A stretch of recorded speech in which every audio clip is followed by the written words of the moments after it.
In this episode, we take a look at why annual climate change conferences have largely failed to deliver any meaningful results and the growing calls to reform how global climate negotiations are conducted. We also bring you the latest on the Kerala nurse facing execution in Yemen after being convicted of murder and the diplomatic efforts now underway to try and save her life. But we begin today by talking about the stringent Special Public Security Bill, which was passed by the Maharashtra Legislative Assembly last week.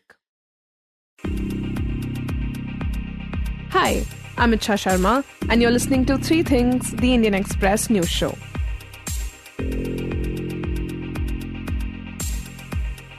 Last week, the Maharashtra Legislative Assembly passed the Maharashtra Special Public Security Bill, even as the opposition staged protests and walked out in dissent. The bill criminalizes a wide range of actions, from interfering with the maintenance of public order and the administration of law to creating fear among the public and encouraging disobedience of the law. And what's especially concerning is that it allows for penalties, including the forfeiture of property even before a trial has taken place. Critics have raised concerns that the bill's broad definitions and the wide powers it grants the police could open the door to misuse. Now, in its statement of objects and reasons, the bill says it aims to tackle the menace of Naxalism, adding that active front organizations linked to Naxal groups provide ongoing support to armed cadres by offering logistics and shelter. It also refers to seized Naxal literature, pointing to the existence of safe houses and urban dens used by Maoist network in cities across Maharashtra. When the bill was first introduced last year, my colleague Shashank Bhargava had spoken to the Indian Express's legal affairs editor, Apurva Viswanath, who broke down the bill and its implications. Apurva, can you first begin by telling us where this idea of urban Naxalism comes from and how does this bill define it? So, urban Naxals is a term we are all familiar with. Either you've gotten trolled on Twitter by being called an urban Naxal. If you remember, filmmaker Vivek Agnihotri a few years ago had in fact called Twitter users to make a list of urban Naxals. And then after that, there was also a response by other people on Twitter saying, "Me too, urban Naxal." क्योंकि इस तरह की बातें तो सारे terrorist organisations, urban Naxals और भारत के टुकड़े टुकड़े करने वाले लोग हमेशा से बोलते ही आए हैं. 700 लोगों के. I remember Girish Karnad, the author who's no more, had also talked about the phrase urban Naxal and how it frames people who are asking questions of the government. When you look at the politics of it, there has been, this term, the Home Minister and even the Prime Minister have used them in election speeches, so to say. Urban Maoism के लिए जो काम करते हैं उनके प्रति हमारी जरा भी संवेदना नहीं है. और ये अर्बन नक्सल आज भी चुप नहीं है, आज भी उनके खेल खेल रहे हैं. उनके झूठ पकड़े गए वो भी स्वीकार करने को तैयार नहीं है. अब उनको अब राजनीतिक समर्थन मिल जाता है कुछ लोगों का. साथियों, भारत में विकास को रोकने के लिए. A question was asked in the parliament that if there are urban Naxals in the country and if that is a defined category of criminals. In response to a question in the Lok Sabha, the Union Home Ministry actually said that the government doesn't, have a category called urban Naxals. So to your question on whether there are urban Naxals, you really have to ask them. And when we talk about the way it is being used by filmmaker Vivek Agnihotri or PM Modi, is it just a term for people who are critical of the government? So let's take the test case where this was really spoken about, that is the Bhima Koregaon arrests, right? The 2018 Bhima Koregaon arrests. So the people who were arrested in that case, we have activists, we have lawyers, we have writers. These are all in the government's view, and this is something that the Maharashtra police has said many times. They are English speaking and they propagate the ideals of Naxalism in urban spaces. That's the allegation that the police has made. So they refer it to people having an ideology, which could be a left ideology, which could be anything that is not palatable for that matter. But is it linked to crime? The Home Ministry question in the Parliament says not yet. But now we have a legislation which in a sense legitimizes or brings this phrase under a legal framework. Right. The bill in fact says that it is to deal with the increasing presence of Naxalism in urban centers. Could you talk about the reasoning the government has given for this bill? So it's just that the reason, or, in fact, you shouldn't even call it a reason because it's a statement of fact. In the bill, there is a statement of objects and reasons, which is attached to every legislation usually that is drafted, right? And here it reads, and I'm quoting here, it says, the menace of Naxalism is not limited to remote areas of the Naxal-affected states, but its presence is increasing in the urban areas also through the Naxal frontal organizations. And now what is the increasing presence and what are these Naxal frontal organizations? We don't know. But there is also another line subsequently which says, the seized literature of Naxals shows safe houses and urban dens of the Maoist network in the cities of the state of Maharashtra.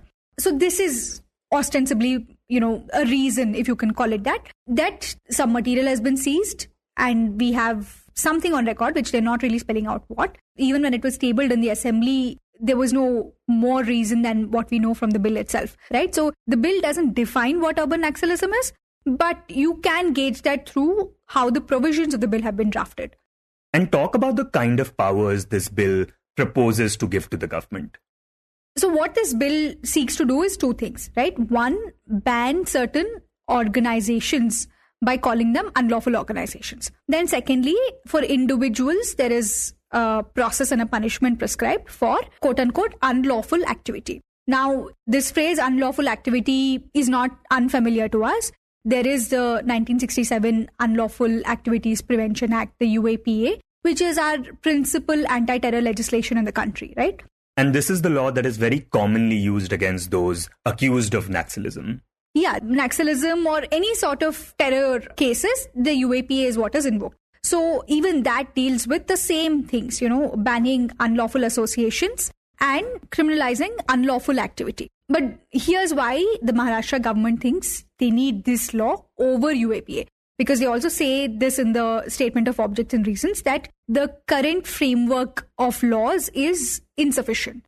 So they are saying that even the stringent UAPA is not enough to curb Naxalism, supposedly in urban centers. Yeah, that's what the Maharashtra government says. So how is this different from the UAPA? Because it's the same things, right? The unlawful activity and the unlawful organizations. In addition to that, of course, UAPA has much more stringent terror charges, which, where there is life imprisonment and death penalty prescribed. But the Maharashtra bill basically has a wider definition of what unlawful activity is. In fact, the word is not even wider. It just covers everything. So the threshold in UAPA, what is unlawful activity under the UAPA, is described in some sense, more severe activities like calls for secession or calls for armed rebellion against the state. There is also a word which says disaffection against the state, but that's something that you also find in the sedition law.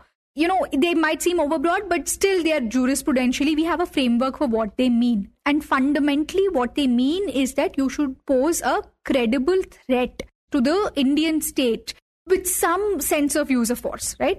It's not as if you hold a placard saying Khalistan and that is terrorism. But if you call for violence, if you say some things which indicate that you are willing to put in the force to establish something like this, to do this activity, that's what. And there's a string of court rulings which say that. Now, when you look at the Maharashtra law, you will see why the Maharashtra government thinks the current framework of laws we have is insufficient. Because here, what unlawful activity means is, and they have about 7 requirements that are described. They don't have to be all 7. Any of the 7 is enough to constitute unlawful activity under this bill. Okay, so tell us, what are these 7 requirements that the bill talks about, based on which it will identify Naxalism in urban areas? So the first one says, which constitute a danger or menace to public order, peace and tranquility. Public order is legally a very common phrase that is used, which is understood to be policing, right? Like law and order, public order are fairly regular terms which should be dealt with ordinary criminal law. Then it goes on to say, which interferes or tends to interfere with maintenance of public order. The third one is, which interferes or tends to interfere with the administration of law. Now, administration of law can be anything. It encompasses pretty much all realms of activity. Okay, so let's consider the first one, for example, something that constitutes a danger or menace to public order. Now, what would you say qualifies for this? For example, say you violate Section 144, right? That is public order, and you're not supposed to be roaming around in groups of 3 or more. And you are. Now, that can be construed as being a menace to public order. And menace is a pretty low standard, right? What is being a menace? Right. So let's say this bill does become a law. Then that activity would be considered urban Naxalism. It could be. That is the point. One of the things about criminal law is precision in drafting. These words are important because they impose very stringent consequences if, they're violated. But so here are the more concerning parts of this provision. It also says that indulging or propagating acts of violence, vandalism, and other acts generating fear and apprehension in the public. Fear and apprehension in the public is unlawful activity. Now, what is generating fear? You could stretch this from a riot to bicycle theft. It could be anything that generates fear in public. Right. And in this regard, what comes to mind are early days of the pandemic. So let's say you're putting out information regarding a health crisis that the government doesn't want disclosed. Then that could also be interpreted as spreading fear amongst people. Yeah, it could be one of those things. And then I think the most damning of all of these is encouraging or preaching disobedience to established law. Basically, through lawful means, if you call for a boycott of a legislation, right? Or say there is a directive given for tree felling and you go and hug the tree and you protest. And there is somebody who is, giving a speech saying, don't allow the state to cut these trees. It is, in a sense, preaching disobedience. Also, Shashank, preaching disobedience to law in a peaceful way has a historical meaning in Indian democracy, right? It is one of the biggest tools that we used in our independence struggle as well. So this is a criminal activity under the proposed Maharashtra bill. And Apurva, what kind of punishment does this bill propose? What will people arrested under this law be charged with? So, one striking thing about this bill is that the punishments all range from, 2 years, 3 years to 7 years. They're, of course, cognizable, which means arrests can be made without a warrant, and they're also non-bailable.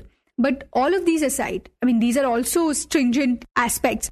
But what is even more alarming is the process that it prescribes before even a trial can begin, right? So anybody who is suspected of an unlawful activity can be evicted from the property. So somebody booked under this law can actually be evicted from their place of residence or place where they think they've been running the association. And there is also a forfeiture clause, which basically means that your property or your movable assets, which could be money in your bank accounts or any other things, can be forfeited.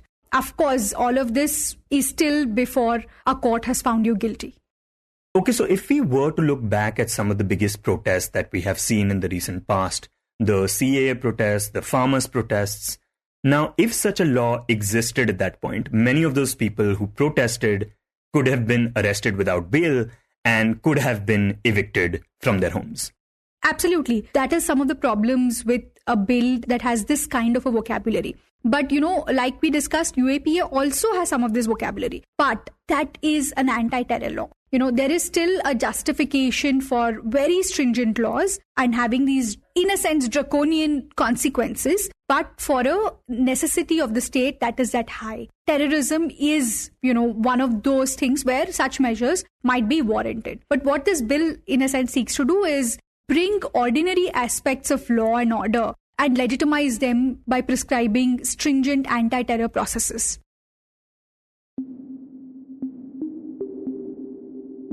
And now moving away from Maharashtra, we talk about climate change.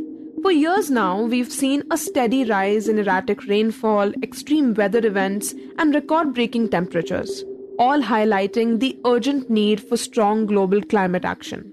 And yet, despite repeated warnings and protests, the international response remains painfully slow. In fact, as COP30, the annual United Nations Climate Change Conference, draws near, the momentum isn't so much towards solutions, but towards reforming the very process of climate negotiations itself. So these climate meetings, as our listeners also know, these have been happening for the last 3 decades. This is the Indian Express's Amitabh Sinha. Under what is known as the United Nations Framework Convention on Climate Change. It's the UNFCCC that came into being in 1994. And after that, every year, these major climate conferences happen at the end of the year. These are the meetings which produced the 2015 Paris Agreement as well, which is quite a landmark, agreement. And the fact that these meetings have not been producing adequate results or very effective results is not something that is a new realization. In fact, for quite some time now, it's been very evident that the results or the decisions that come out from these meetings have not been able to effectively counter the challenge of climate change. So that, the actions that have followed or the actions that are being taken by, the world as a whole have not been commensurate to the scale of the climate challenge. And that's why what is very evident now is that in all eventuality, the world is going to miss the targets that it had set for 2030. The emission reduction targets that had been set for 2030 are most likely going to be missed. He says that over the past several years, it's becoming increasingly clear that the gap between climate commitments and real-world action has only grown, especially among the world's major emitters. Despite high-level declarations, the outcomes of the COP process have largely failed to translate into concrete binding measures. But recently, there have been two developments that have further intensified calls to reform the COP process itself. So one was the very disappointing result that came out of COP29, which is the last meeting that happened in Baku, Azerbaijan. Basically, the developed countries, the rich and developed countries, they are supposed to raise money that can be given to the developing countries to help them fight climate change. And the developed countries are legally mandated to raise a certain amount of money. And, right now they are raising about $100 billion every year. And this quantum was supposed to be raised last year. And the developing countries had been asking for at least $1.3 trillion every year. And what the developed countries finally agreed to was just about $300 billion every year. And that also not immediately, but from 2035. So it was very, very disappointing results from the developing countries' point of view, which actually enraged a lot of countries, including India. The other development, of course, is the return of Donald Trump as president of the United States, as a consequence of which the United States has withdrawn from the Paris Agreement for the second time. It had withdrawn from the Paris Agreement even in 2016 when Trump had become the president for the first time. And then it re-entered the Paris Agreement when Joe Biden had become president. And now Trump has come back again and they have gone out of Paris Agreement once again. Now, the reason why this matters is because the United States has the highest historical emissions and is still the world's second largest annual emitter after China. So its absence doesn't just weaken global emission reduction efforts, it also deprives the system of crucial scientific, financial, and diplomatic leadership. So if you take the United States out, and if United States does not participate in global climate action, then, the global climate action actually becomes very, very weak. And your targets cannot be achieved in any case. So that's one part. And of course, the non-participation of US also hampers global climate action in other ways, because US, contributes a lot in terms of scientific inputs, in terms of financial inputs. Then the ability of the United States to galvanize actions from private corporations, from companies, from global financial institutions. That ability of the United States is unmatched as far as other countries are concerned. So again, if United States is out of the system, it becomes that much more difficult for the rest of the world to achieve any of the targets that these climate conferences have set for themselves. And so, in the face of these setbacks, conversations around systematic reform have started gaining momentum. Right now, the COP process involves 194 countries and regions, and decisions are made by consensus, meaning every party must agree. So, One, you can see this as sort of slowing down the system, and it does slow down decision-making process. Yes, but at another level, this is a very democratic process. And the smaller countries, actually, they are the most vulnerable, and they are also the most affected because of climate change. And they must have a say. So, this kind of decision-making by consensus actually does protect them, does give them a voice, and some amount of ability to sort of direct the results in their interest. So this has been a sort of contentious point, but this is not very unique to the UNFCCC system. A lot of other UN mandated processes have a similar kind of decision making. So this is something that people have talked about or pointed out, that this has slowed down the system. And there are, genuine concerns on this account because, getting all the 194 countries to agree on anything which is very, very stringent is problematic because the interests of all the countries are very different. So if the idea is to eliminate fossil fuels, for example, as one of the measures to counter climate change, then there are lots of countries whose entire economies depend on the production and export of fossil fuels. Then obviously there would be some sort of reluctance, if not outright resistance, to these kind of moves. And there are people with conflict of interest in industry, for example, which have stakes in the fossil fuel industry. They are increasingly participating in these climate negotiations as observers or as different kinds of delegates. And, often the accusation is that they tend to dilute the overall outcome that comes out of these conferences. So keeping that in mind, one of the suggestions has been to restrict their presence or keep them out entirely. But besides all that, Amitabh says implementation itself remains a major challenge because even when modest targets are agreed upon, actual compliance tends to be low. So even the weak outcomes that come out of these conferences, they are not implemented properly, especially by the more powerful rich countries.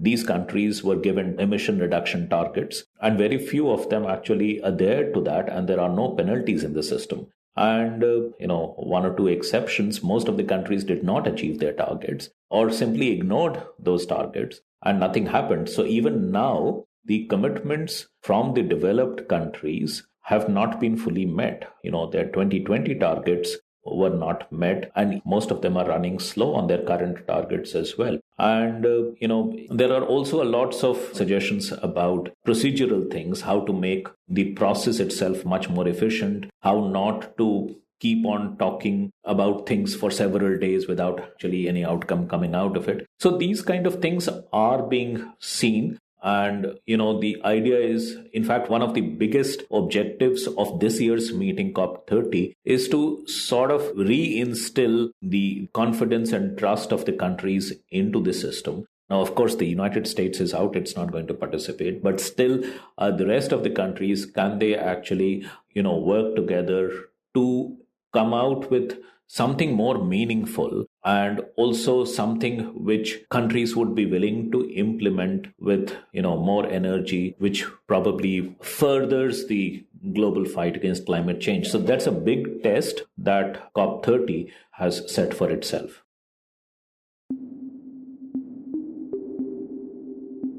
And in the end, we talk about the postponed execution of a Kerala nurse in Yemen.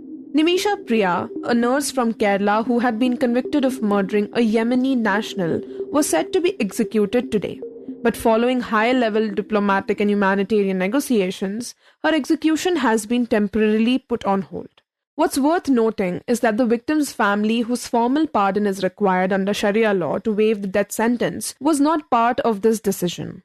As reported by the Indian Express's Shaju Philip, Priya was sentenced to death in December 2024 for the murder of Talal Abdu Madhi. The postponement was confirmed on Monday through an order from Yemen's public prosecutor to the director of the central prison. The order cited instructions from the Attorney General to delay the execution. Samuel Jerome Bascrain, an airline consultant and social worker who has been leading negotiations on the ground, told the Indian Express that the decision came after a meeting between Abdul Malik al-Nihaya, the ruler of Yemen's Al-Wasab region, and Yemeni President Rashid al-Alimi. The president gave his consent to defer the execution after that meeting. Bhaskaran also said that the Indian government was involved in the process, but he had been asked not to reveal specific details. Government sources in India confirmed to Philip that diplomatic efforts had been stepped up in recent days to buy time for a possible resolution between Priya's family and the victims. Under Yemeni law, the death penalty can only be overturned if the victim's family formally forgives the convicted individual, often through a settlement known as blood money. But according to Bhaskaran, the family of Talal Abdu Mahdi has not yet granted a pardon. He said the final decision regarding Priya's fate still rests with them. Currently, negotiations are ongoing, and further details are being kept confidential to protect the process. Now, Philip also reports that the announcement of the postponement was intentionally delayed to prevent a possible law and order situation. A large number of people were reportedly heading to the prison to witness the execution scheduled today. Officials said an early announcement could have triggered unrest. Meanwhile, Indian officials continue to coordinate closely with Yemeni authorities, including the jail administration and prosecutor's office, as efforts continue to secure a legal pardon for Priya. You were listening to 3 Things by the Indian Express. Today's show was edited and mixed by Suresh Pawar and produced by Shashank, Bhargava and me, Ichha Sharma. If you like the show, do subscribe to us wherever you get your podcast. You can also recommend it to someone you think may like it, with a friend or in your family. This is the best way for people to get to know about us. You can also tweet us at Express Podcast or write to us at podcast@indianexpress.com.